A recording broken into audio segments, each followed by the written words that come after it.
Miss you too. We'll start with Chris. Hi Steve. How are you? Yeah, good, thank you. January transfer window closed. Yeah. A lot has been made of how many signings you've made, obviously, over the 2 windows. But just looking at Chelsea and what they've spent, I just wondered what you think to that. If I'm being honest, I've not thought about it that much because of what you said at the start of your question about our own house, if you like, and what we're doing. So no, I've not really thought about it too much. Obviously, I know they signed some really good players, and when we go and play, we've still got to play them away. So it's a game we'll more than have to be ready for, like any game in the Premier League. But I haven't given too much thought to the amounts and what it means for Chelsea, and then maybe a knock-on effect to other clubs. I don't really think like that too much. Obviously, I'm very focused on our squad and not just the new signings, but how the squad looks at this moment in time and getting ready for the next game. So got enough on our plate with that.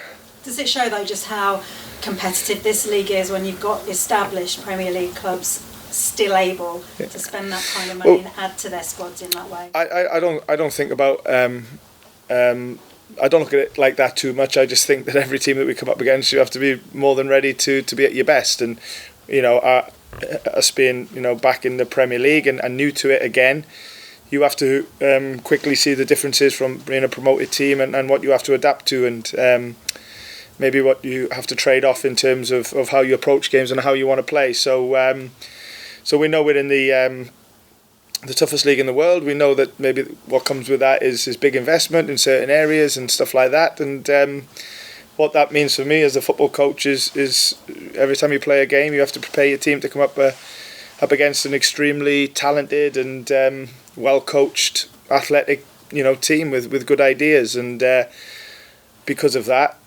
our mantra is just to really focus on ourselves and see where we're at in terms of when these games come around. You made another signing beyond deadline day with Ayew arriving, a player well. What was your thinking behind bringing him in, and what will he add to your squad? Well, I think it's not just about Andre. Obviously, I do know Andre, and we work together at Swansea, but it's not just about Andre. I think it's about how we wanted to come out of the transfer window, and we know a lot's been said and will continue to be said about the amount of signings, and we have to not worry too much about what people think about that, and just try and deal with the day-to-day and get, as I keep saying, get ready for the games. But so we're not thinking about any one player, because we obviously signed more than one. I think it's all we're thinking about is the collaborative, is about the squad, about the team, and anything that we're going to do well this season will be about doing it together, and it ain't going to be about any one player in any one position. So like I said, it's more about what the transfer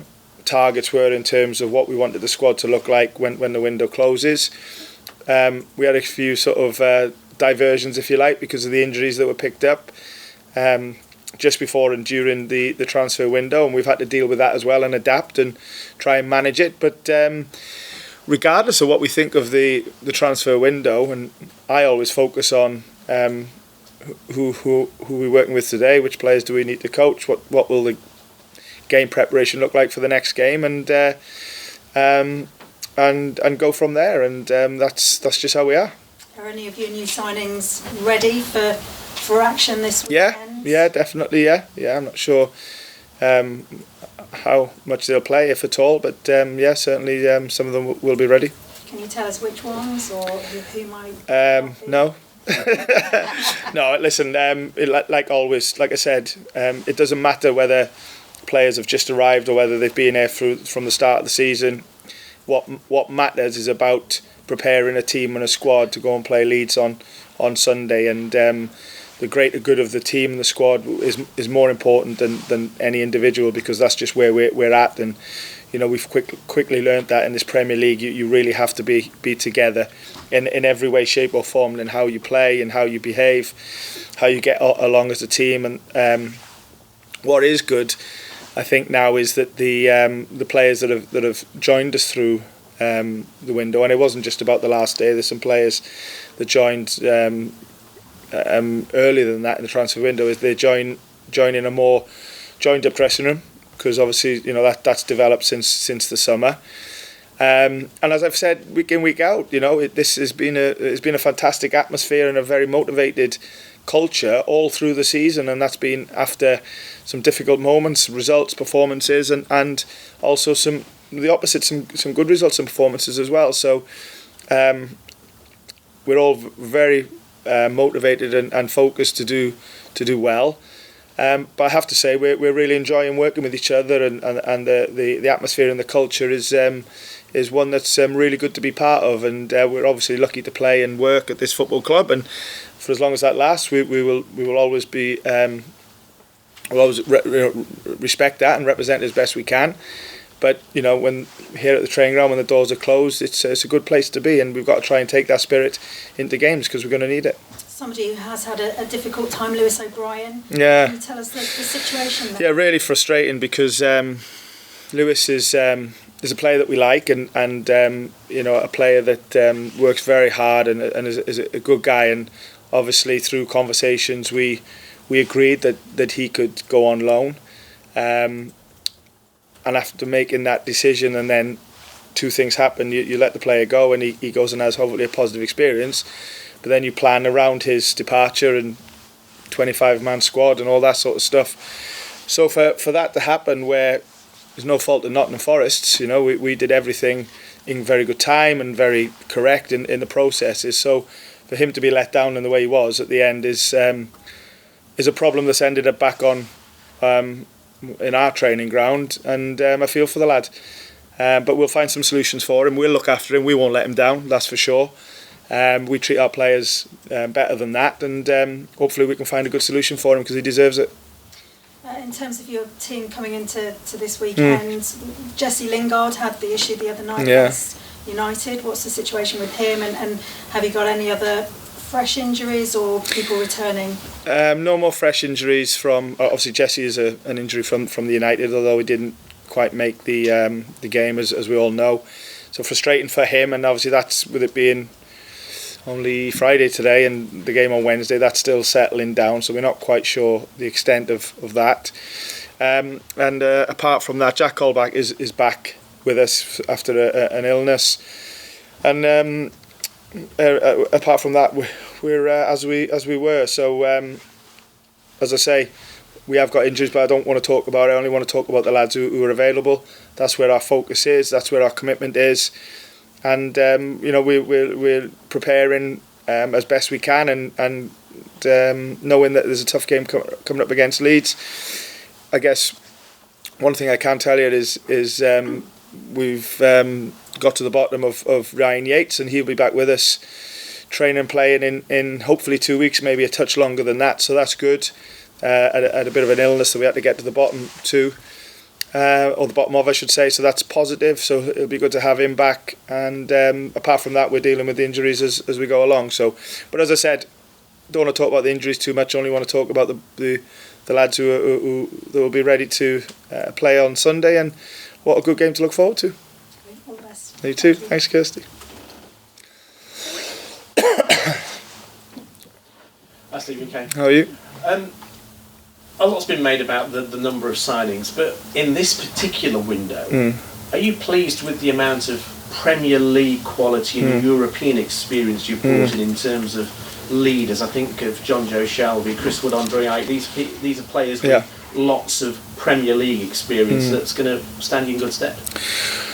Well, that's what we hope. I think that, like I said, it's now not so much talking about the transfer window. I think it's talking about, okay, what squad do we have now? What does it consist of? And how do we use it to its best to to succeed in the rest of the season? And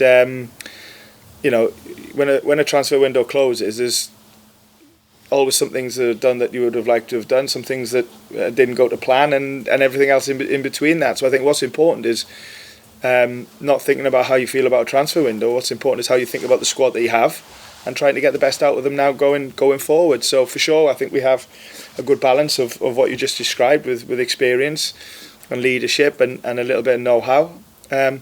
but we also have some really exciting young players who are really starting to show themselves in a good consistent way on the Premier League stage, and that's something that we need, and we have everything in between that as well. So like I said, focus on what you feel you have in the squad, whether it be good attributes on and off the pitch, and try and, like I said, use it in a way that gives you the best chance of being at the required level for the next game, and then as an identity over the course of time. So that's where it's a coaching challenge, don't get me wrong, but one that we're really committed to making work, and let's hope that's the case. What do you expect from Leeds and Jesse Marsh on Sunday? Well, first of all, I think it's a great traditional English fixture. I think a lot of history in both clubs, and I respect that a lot, for not obviously us and also what Leeds have stood for. So I think not just for our fans and Leeds fans, I think there'll be a lot of football fans that will look at the game with great interest, and maybe some older fans will reminisce a little bit about how it once was. So I think that's good. It's a great game to be part of, first and foremost, and Premier League gives you that, doesn't it?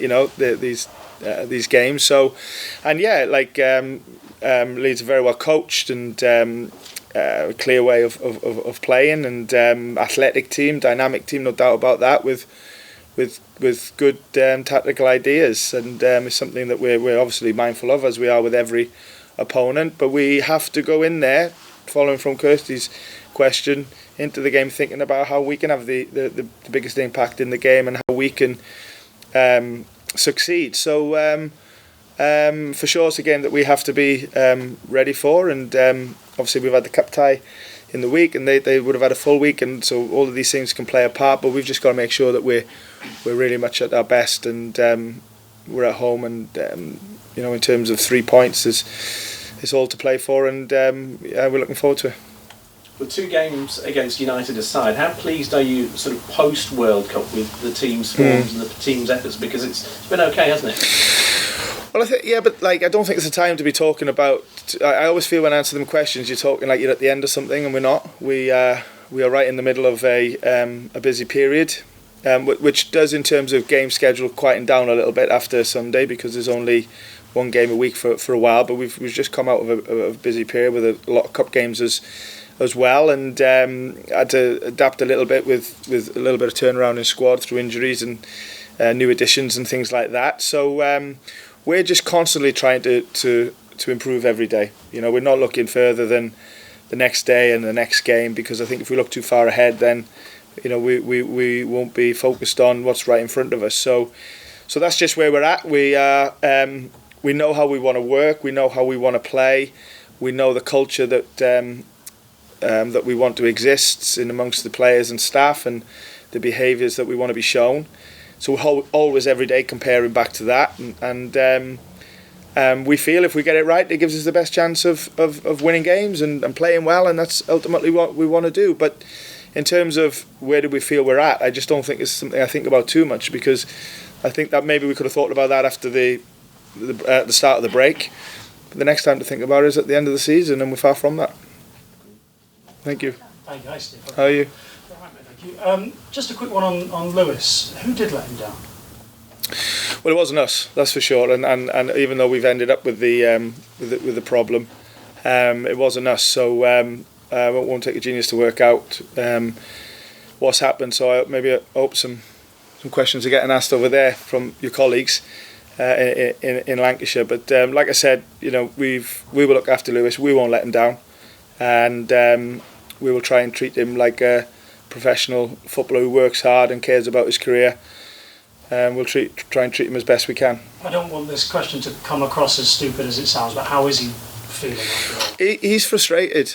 Yeah, he is frustrated, and like for no fault of his own, a bit embarrassed, and because we'd made the decision that he could go, which wasn't a straightforward decision, wasn't an easy one. And I would imagine our supporters quite like Lewis and the attributes that he has and the energy that he plays with, and so it wasn't a straightforward decision to let him go. But we felt it was the correct one, not just for him but for us. so he could carry on developing, because he's not that old. I know he's played a lot of games. So once you make the decision for our player, you expect it to be respected by other parties, and let's just say I hope we treat our players better. We just had the pleasure of meeting your Brazilian quartet. Can you talk to me about some of the ways in which you are making life easier, the adjustment of moving to a foreign country? Can you tell me a few of the ways that you're doing that as a club? Well, I think that this is Premier League, isn't it? It's a global competition, really, in terms of where it's watched and also where players come from, and coaches and staff and things like that. So it's not out of the norm to have some players from Brazil or South America or Africa or parts of Europe in the squad. It's just quite new news for us and for you guys because of where we've been previous to this season. So I think what we're going through is a normal or typical, but can happen in a Premier League squad. We're really embracing it, but in the end, you go out and train, and you it doesn't matter really where you come from. It's about it's about what you want to be as a team, and each individual's role between it. And I've got to say, I'm embracing personally the challenge of different cultures and different characters, and obviously some guys speaking good English, some guys not speaking it very well at all, and everything in between that. I think that we have to think about that, and so do the other players as well. I think I said before, it's got to be a real coming together of trying to find some middle ground in terms of everybody feeling comfortable and communicating well. I mean, Rennan's a great example of when he came, he hardly spoke a word of English, and now you can hold a real conversation with him. And but it's something that we're thinking about in terms of how we deliver our meetings, how we deliver our training exercises, the extra stuff that we might do with players beyond that, individual meetings. And we also have some Portuguese, Spanish-speaking staff, particularly in the medical team. So the doctor loves it when I ask him to come and translate in a one-to-one meeting. It actually means a 1-to-2 meeting because of the translator. But yeah, no, it's something that we're sort of embracing, and in the end, you want the outcome that you want is the team to be the team that you want them to be when it comes match day, and that's inclusive of a lot of things. Just finally for me, I'm not witty enough to have come up with this, but some of the Forest fans are calling it Copacabana. Sounds like a good bar, that, doesn't it? Yeah. Sure, Yeah. Keep that one stored away. Yeah. Have you picked up any Portuguese phrases yourself too? I'm not going there yet. Sorry, I'm not going there. I hope I can at some stage, but I'm not putting myself out there at the moment. Let's just say, one stage in the future, I'll be able to do a bit better than shying away from it, which is what I'm doing at the moment. Thank you, Tom. Yeah. Steve, you said Jesse's injury was still settling down. Yeah. Any chance he could be fit for Sunday? Not sure, to be honest. Not sure. We're still in the stage of assessing, and sort of like I said, it's not even 48 hours since it happened. So it's just too soon. Sorry to answer the question. I don't want to give anything either way because that wouldn't be right. I'm just with Navas arriving. Did you sign him because Dean's injury is perhaps worse than you thought? We're not so much about Dean's injury being worse than what we thought. It's about, like every other position, you need to be in the Premier League particularly, and even in the Championship, particularly in the Premier League, you need to try and give yourselves the best opportunity to have a squad that can have good strength and depth, where there's great competition for places, and also adapt into injuries that that can keep a player out for X amount of time. So that's all it was. It's just I understand it's a bit more of a question because it's a goalkeeper, and also let's not forget Jordan Smith has gone out on loan as well. So it's just the situation that we found ourselves in, and we, like all of these decisions we made on players, you're trying to do what you think is right for Nottingham Forest in terms of having the strong enough squad to to go into the second part of the season. I've been nothing changed with Dean's injuries. It's still supposed to be a couple of weeks. Yeah, no, he's still. It's just another few days or week on since the last time we spoke. So, but he's working hard. Unfortunately, he's got too much company in there at the moment.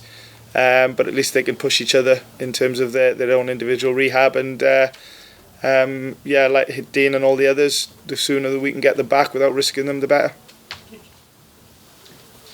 Hi Steve, just a few quick follow-up questions from myself. You mentioned about having that squad with balance, and in this window we've seen a real blend of young players with potential coming through, as well as some real experienced heads. As a head coach, how important is it to have elements of that? I think it is important. But I go back to, for me, I've learned that whatever you think is an ideal world sometimes doesn't happen, but you have to just get on with it. So I always believe in the players that we work with. I always think about how can they be at their best, how can we get the best out of them, but more importantly, how can they get the best out of themselves. For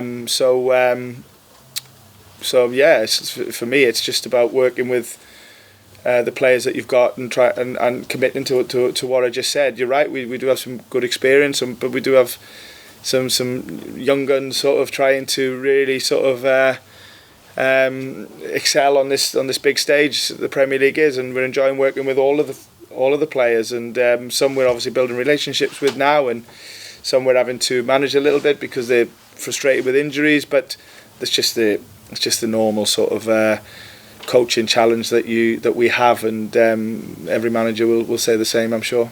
That's brilliant. Best of luck. You too. Thank you very much. Can we have cameras off, please? Written section now. We'll